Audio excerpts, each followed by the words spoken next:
ये साप्ताहिक बाइबल का उपदेश Plainfield Christian science church independent से है, जो प्लेनफील्ड, न्यू जर्सी, अमेरिका में है। अधिक जानकारी के लिए कृपया हमारी वेबसाइट पर जाएं www.plainfieldcs.com।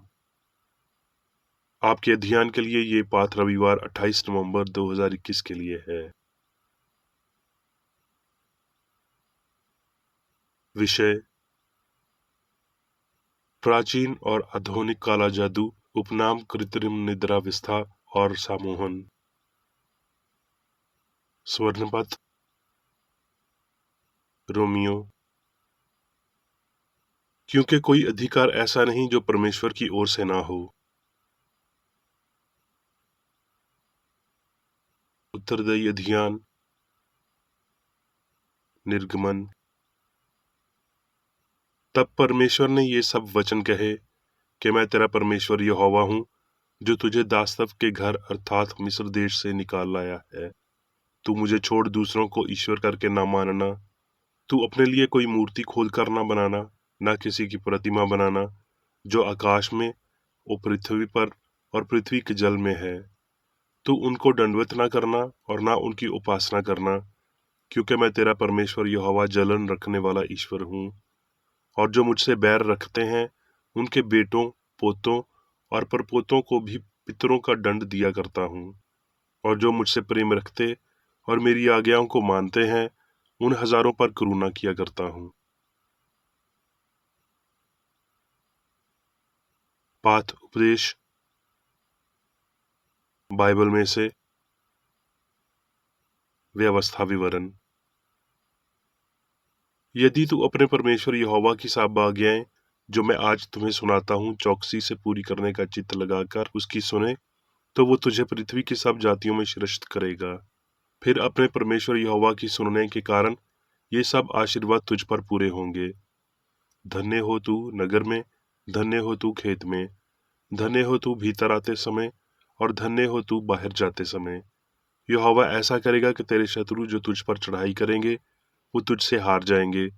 वो एक मार्ग से तुझ पर चढ़ाई करेंगे, परंतु तेरे सामने से 7 मार्ग से होकर भाग जाएंगे।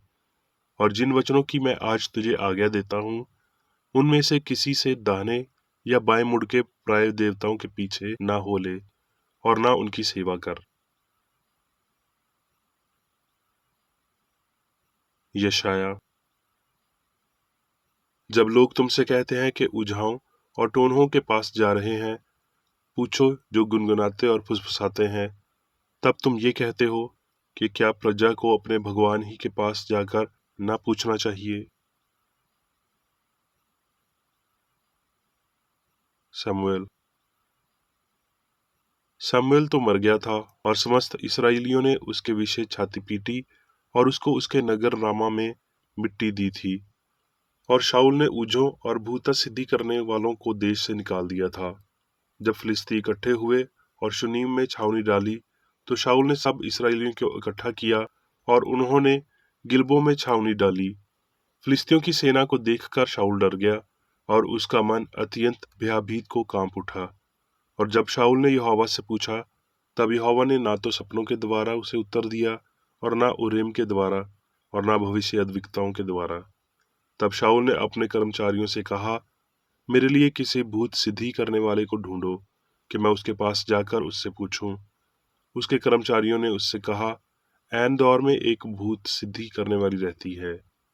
तब शाऊल ने अपना भेष बदला और दूसरे कपड़े पहनकर 2 मनुष्य संग लेकर रातों रात उस स्त्री के पास गया और कहा, अपने सिद्धि भूत से मेरे लिए भावी कहलवा और जिसका नाम मैं लूंगा उसे बुलवा दे। स्त्री ने पूछा, मैं तेरे लिए किसको बुलाऊं? उसने कहा, सैमुअल को मेरे लिए बुला। जब स्त्री ने सैमुअल को देखा तब ऊंचे शब्द से चिल्लाई। तब शाऊल ने निश्चय जानकर कि वो सैमुअल है, ऊंधे मुंह भूमि पर गिरकर दंडवत किया। सैमुअल ने शाऊल से पूछा, तूने मुझे ऊपर बुलाकर क्यों सताया है?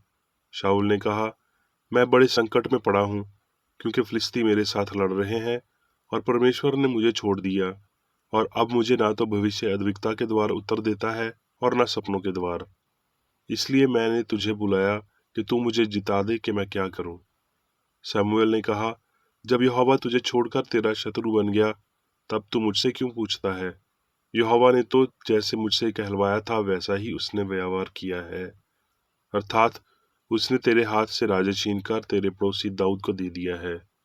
तूने जो यहोवा की बात ना मानी और ना अमालेकियों को उसके भड़के हुए कोप के अनुसार दंड न दिया, इस कारण यहोवा ने तुझसे आज ऐसा बर्ताव किया। लूका। फिर यीशु आत्मा की समर्थ से भरकर लौटा। लूका। जब वो किनारे पर उतरा तो उस नगर का एक मनुष्य उसे मिला जिसमें दुष्ट आत्माएं थीं, और बहुत दिनों से न कपड़े पहनता था और न घर में रहता था, वरन कब्रों में रहा करता था। वो यीशु को देखकर चिल्लाया और उसके सामने गिरकर ऊंचे शब्द से कहा, हे परम प्रधान परमेश्वर के पुत्र यीशु, मुझे तुझसे क्या काम? मैं तुझसे विनती करता हूँ कि मुझे पीड़ा न दे। क्योंकि वो उस मनुष्य में से अशुद्ध आत्मा को निकल जाने की आज्ञा दे रहा था, इसलिए कि वो उस पर बार बार प्रबल होती थी, और यद्यपि लोग उसे संगलों और बीड़ियों से बांधते थे, तो भी वो बंधनों को तोड़ डालता था, और दुष्ट आत्मा उसे जंगल में भगाए फिरती थी। यीशु ने उससे पूछा, तेरा नाम क्या है? उसने कहा, सेना, क्योंकि बहुत सी आत्माएं उसमें प्रवेश कर गई थीं। और उन्होंने उससे विनती की कि हमें अथाह घड़े में जाने की आज्ञा न दे। वहां पहाड़ पर सूअरों का एक बड़ा झुंड चर रहा है। सो उन्होंने उससे विनती की कि हमें उनमें प्रवेश करने दे। सो उसने उन्हें जाने दिया। तब दुष्ट आत्माएं मनुष्य में से निकलकर सूअरों में गईं, और वह झुंड कड़ाड़े पर से झपट कर झील में जा गिरा और डूब गया। चरवाहे ये जो हुआ था देखकर भागे और नगर में और गांव में जाकर उसका समाचार कहा, और लोग ये जो हुआ था उसके देखने को निकले, और यीशु के पास आकर जिस मनुष्य में से दुष्ट आत्माएं निकली थीं, उसे यीशु के पांव के पास कपड़े पहने और साचित बैठे हुए पाकर डर गए। यूहन्ना। तब यीशु ने फिर लोगों से कहा, जगत की ज्योति मैं हूँ। जो मेरे पीछे हो लेगा वो अंधकार में न चलेगा, परंतु जीवन की ज्योति पाएगा। लूका। उसने कहा, चौकस रहो कि भरमाए न जाओ, क्योंकि बतेरे मेरे नाम से आकर कहेंगे कि मैं वही हूँ, और ये भी कि समय निकट आ पहुंचा है। तुम उनके पीछे न चले जाना। यूहन्ना। अच्छा चरवाहा मैं हूँ। मैं अपनी भेड़ों को जानता हूँ और मेरी भेड़ें मुझे जानती हैं। मेरी भेड़ें मेरा शब्द सुनती हैं, और मैं उन्हें जानता हूँ, और वो मेरे पीछे पीछे चलती हैं, और वो कभी नाश न होंगी, और कोई उन्हें मेरे हाथ से छीन न लेगा। अब मैं मेरी बिक्री द्वारा क्रिश्चियन साइंस की किताब विज्ञान और स्वस्थ शास्त्रों की कुंजी के साथ के साहस संबंधी अंश पढ़ूंगा। विज्ञान और स्वस्थ। हम स्वीकार करते हैं और एक परम और अनंत भगवान को मानते हैं। हम उसके पुत्र एक मसीह को स्वीकार करते हैं, पवित्र भूत या दिव्य दिलासा देने वाले, और मनुष्य परमेश्वर के स्वरूप और समानता में है। दिव्य मन सही ढंग से मनुष्य की संपूर्ण आज्ञाकारिता, स्नेह और शक्ति की मांग करता है। किसी भी काम निष्ठा के लिए कोई आरक्षण नहीं किया जाता है। भगवान की अज्ञानता अब विश्वास के रास्ते का पत्थर नहीं है। आज्ञाकारिता की एकमात्र जमानत उसी की एक सही आशंका है, जिसे जानने के लिए जीवन अनंत है। अपनी प्रकृति का पता लगाने के लिए हमें सीखना चाहिए कि हमारे संबंध कहाँ रखे गए हैं और किसे हम स्वीकार करते हैं और भगवान के रूप में मानते हैं। यदि ईश्वरीय प्रेम हमारे निकट प्रिय और अधिक वास्तविक होता जा रहा है, तो ये पदार्थ आत्मा को सौंप रहा है। जिन वास्तवों का हम पीछा करते हैं और जो आत्मा हम प्रकट करते हैं, वो आत्मा हमारे दृष्टिकोण को प्रकट करती है और दिखाती है कि हम क्या जीत रहे हैं। यीशु ने प्रदर्शन के द्वारा जीवन का मार्ग सिखाया कि हम ये समझ सकते हैं कि दिव्य सिद्धांत कैसे बीमारों को ठीक करता है, त्रुटि को जन्म देता है और मृत्यु पर विजय प्राप्त करता है।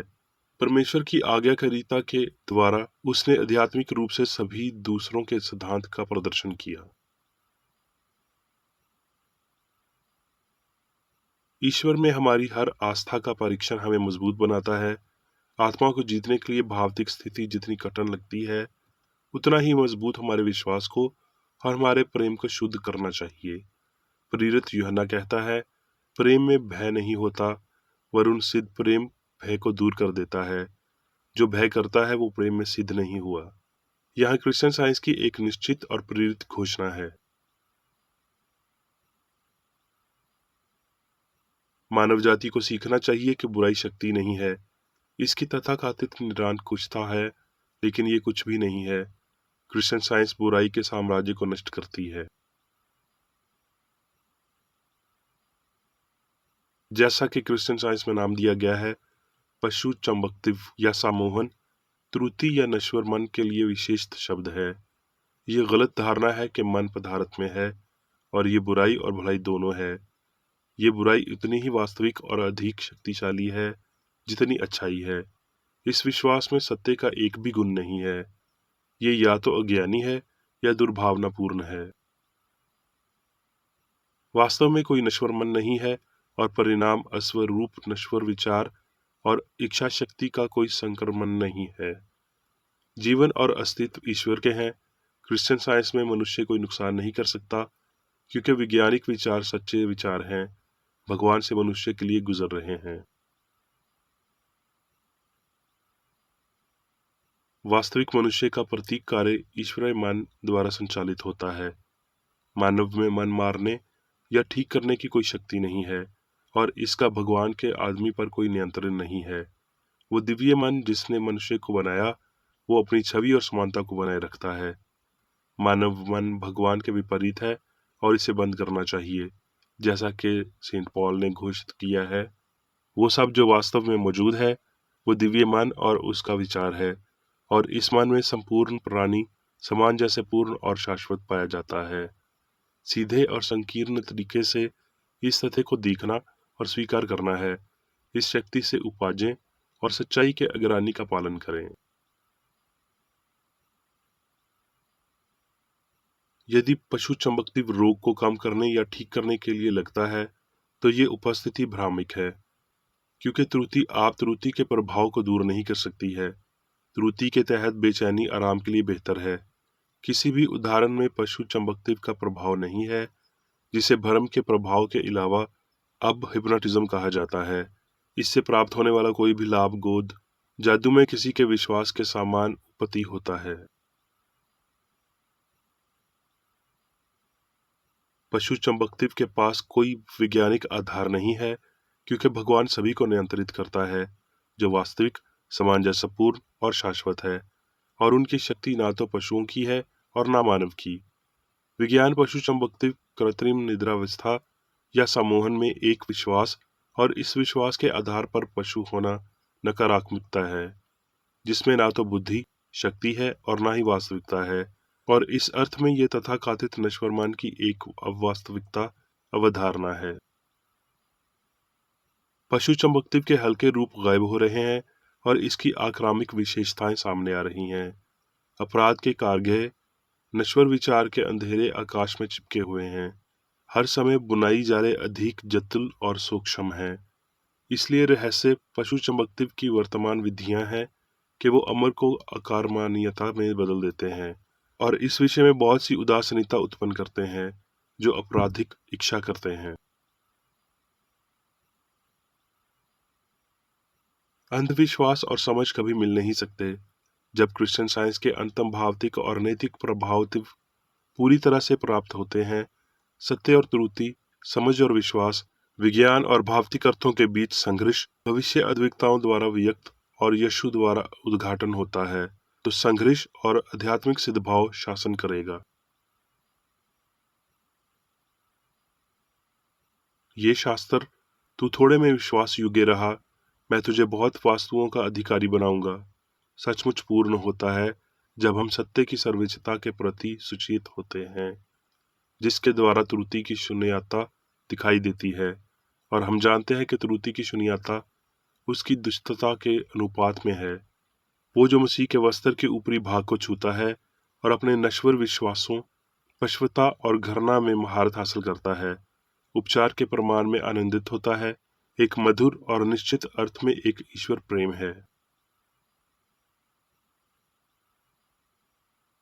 एक पाप पर जीत के लिए हम धन्यवाद देते हैं और समूहों के भगवान की महिमा करते हैं। सभी पापों पर शक्तिशाली विजय के बारे में हम क्या कहेंगे? एक ऊंचा गीत जो पहले से कहीं अधिक मधुर, उच्च स्वर्ग तक पहुंच गया है, अब अधिक स्पष्ट और मसीह के महान हृदय के निकट आता है, क्योंकि दोष लगाने वाला वहां नहीं है और प्रेम उसके अधीन और चिरस्थायी तनाव को दूर करता है। अब मैं मेरी बेकर रेडी द्वारा चर्च मैनुअल में दिए गए 3 दैनिक कर्तव्यों को पढ़ूंगा। दैनिक प्रार्थना। प्रत्येक दिन प्रार्थना करने के लिए इस चर्च के प्रत्येक सदस्य का कर्तव्य होगा, तुम्हारा राज्य आए, ईश्वरीय सत्य, जीवन और प्रेम के शासन को मुझ में स्थापित कर और मुझ पर शासन कर, और तेरा वचन सभी मनुष्यों के स्नेह को समृद्ध कर सकता है और उन पर शासन कर। आदेशों और कर्तव्यों के लिए एक नियम। ना तो दुश्मनी और ना व्यक्तिगत लगाव मदर चर्च के सदस्यों के आदेशों और कर्तव्यों पर लागू करना चाहिए। विज्ञान में दिव्य प्रेम ही मनुष्य को नियंत्रित करता है और एक क्रिश्चियन विज्ञानी प्यार की मीठी सुविधाओं को दर्शाता है। प्यार में डांटने पर, सच्चा भाईचारा, परोपकार और क्षमा में इस चर्च के सदस्यों को प्रतिदिन ध्यान रखना चाहिए और सभी बुराई दूर करने, भविष्यवाणी, न्याय करने, निंदा करने, परामर्श देने, प्रभावित करने या गलत तरीके से प्रभावित होने से बचने के लिए प्रार्थना करनी चाहिए। कर्तव्य के प्रति सतर्कता। इस चर्च के प्रत्येक सदस्य का यह कर्तव्य होगा कि वो प्रतिदिन आक्रामक मानसिक सुझाव से बचाव करे और भूलकर भी ईश्वर, नेता और मानव जाति के प्रति अपनी कर्तव्य की उपेक्षा नहीं करनी चाहिए।